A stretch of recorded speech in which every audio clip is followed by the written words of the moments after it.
Harper Audio presents 18 Holes with Bing. Golf, Life, and Lessons from Dad by Nathaniel Crosby and John Strege. Read by Pratt. Forward by Jack Nicholas. One year in the 1960s, I was playing in the Bing Crosby National Pro-Am, and it was my birthday, January 21st. I had several people in my room at the lodge at Pebble Beach, and we were watching tournament play conclude on the 18th hole when the phone rang. My good friend, John Swanson, was calling to wish me a happy birthday. Then, John handed the phone to someone who began singing Happy Birthday to me. I could not hear it well above the noise of the crowd in my room, and was unable to ascertain who it was. Finally, the man finished the song. I stood there, a bit impatient, and asked somewhat curtly, "With whom am I speaking, please?" "Oh, Jack," the man on the other end of the line said. "It's Bing Crosby. I just wanted to wish you a happy birthday." I guess my voice must have been hoarse. I felt about 2 feet tall. The most famous voice in America was serenading me on my birthday, and I was unable to recognize it. It was possibly my most embarrassing moment in golf, or outside of golf. Fortunately, Bing never held it against me, and certainly not against the PGA Tour. The PGA Tour is indebted to Bing Crosby, whose contributions to professional golf and golfers in the early years is immeasurable, including his establishment of the Pro-Am format that is a staple of every PGA Tour event and the source of much of its charitable contributions. Everyone in the game viewed the Crosby Pro-Am as one of the premier events on the PGA Tour. Major championships were important in those days, but not to the same degree they are now.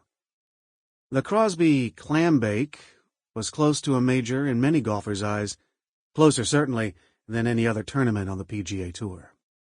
Bing's contributions were not confined to his own tournament, however. He was very kind to me and was always interested in what I was doing and how he might contribute to my own tournament, the Memorial, at Muirfield Village Golf Club in Dublin, Ohio.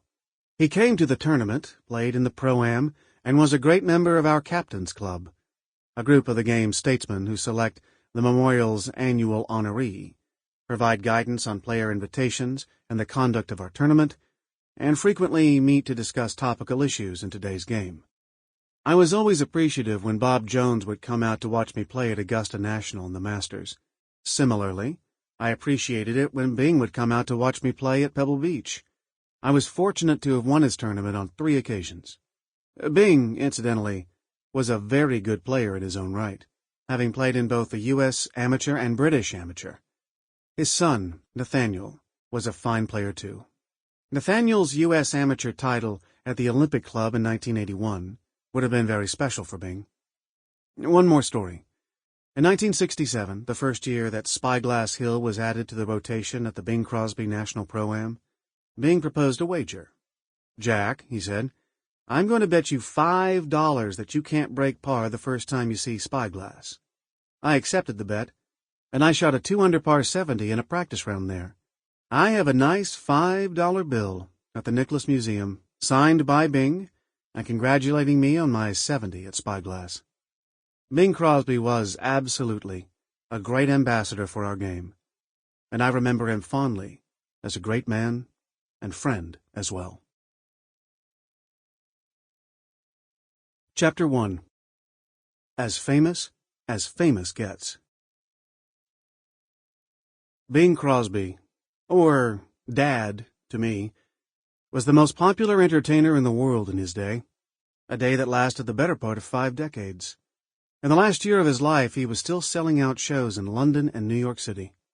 Just imagine something 5 times stronger than the popularity of Elvis Presley and the Beatles put together. Tony Bennett, a legend in his own right, said in 1999, "Dad's influence spanned generations. The Beatles' first hit single, Please Please Me, was inspired in part by a line in one of Dad's songs. I remember the day I wrote it," John Lennon said. "I heard Roy Orbison doing Only the Lonely or something, and I was intrigued by the words to a Bing Crosby song that went, 'Please lend a little ear to my pleas.' The double use of the word please. So it was a combination of Roy Orbison and Bing Crosby." Billboard called Dad the most popular radio star of all time. Sample complete. Ready to continue?